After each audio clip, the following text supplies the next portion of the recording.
Hello, Minister. I have a few questions about your announcement from 2 months ago regarding additional resources for the ambulance service.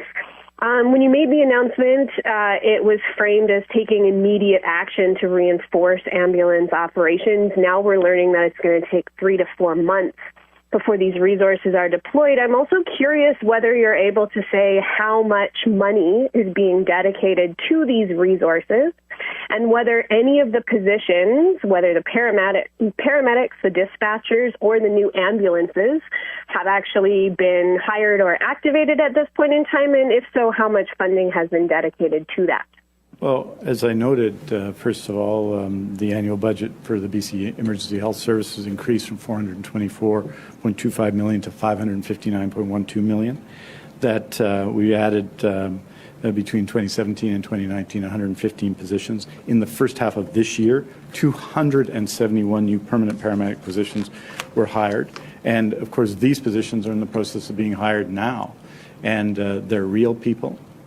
I think it's fair to say, and consistently across the board, shortened the hiring process. This is about recruiting and making a permanent change that reflects changes. So when we were announcing that in July, we were in the process of hiring a lot of people, and now that process is arriving in success. You're seeing the impact, immediate impact, in rural and remote communities of the changes we've talked about today.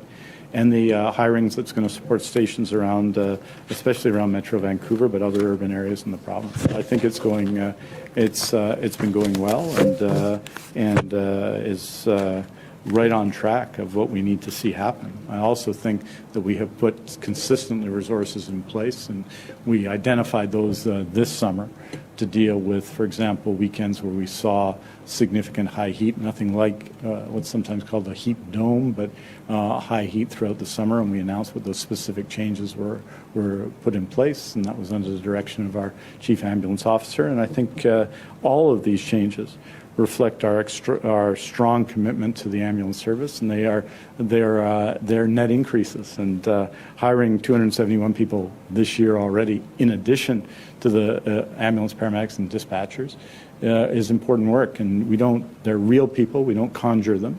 And this is a short period of time, and we're getting on with it. We're just doing the work. Shannon, did you have a follow-up? I don't think I heard an answer to most of what I asked, so I'll reiterate.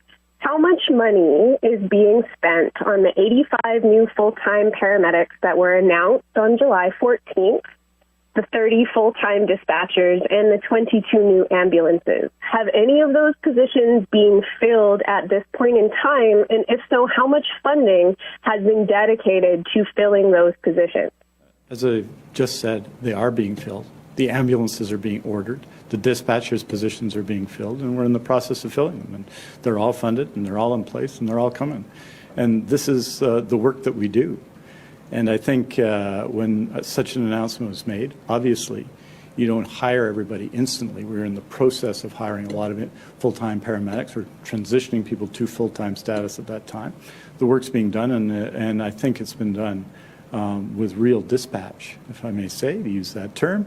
And the people are being hired, dispatchers are being hired, the positions are being transitioned in rural and remote BC, and the ambulances have been ordered. So there's not much more you can say than that. What is the link between that and the heat dome, and how will that respond to some of the concerns we saw this summer in regards to ambulance delays and long wait times?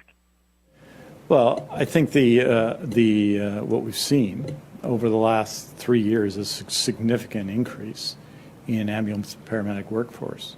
What we've seen, not just in the heat dome, but prior to where we saw, I think, on particular days, almost 2,000 call-outs for ambulances, which is dramatically above, having many more calls than that. We saw a higher ceiling of public demand for ambulance services. So prior to the pandemic, the average number of calls on a given day the BC Ambulance Service call outs was about 1,540, and we went day into day into day when we were significantly above that across the ambulance system. It's a little bit above it now. I think yesterday it was in the low 1,600 range, so it hasn't been as high the last number of days. But we need to meet that challenge and that demand in general. You're never going to necessarily meet the demand that's twice as much, it's 3 times as much as what you normally expect in a given day. But we need to address some of that demand. So what are we doing? We're adding ambulances, we're hiring more paramedics, we're hiring more dispatchers, we're giving greater support to management, we're increasing ambulance services in the interior. And a lot of these changes don't have anything to do specifically with the heat wave of the summer, especially the ones that I talked about today. They have to do with building an ambulance services there for people across a vast terrain where there are fewer people and increasing services in all of those places. And I think doing that makes a lot of sense for people. And they're challenging questions because often you'll see communities with relatively few calls, but the calls they get are extraordinarily important.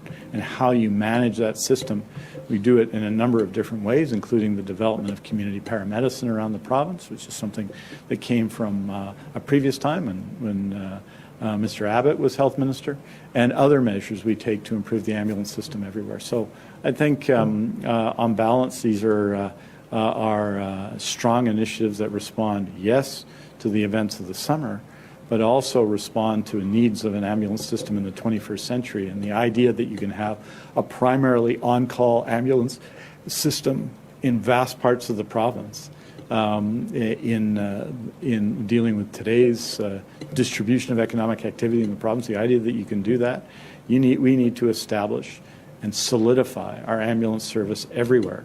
And we needed to do that in June, and we needed to do that before June, and we need to do it now, and that's why we're acting.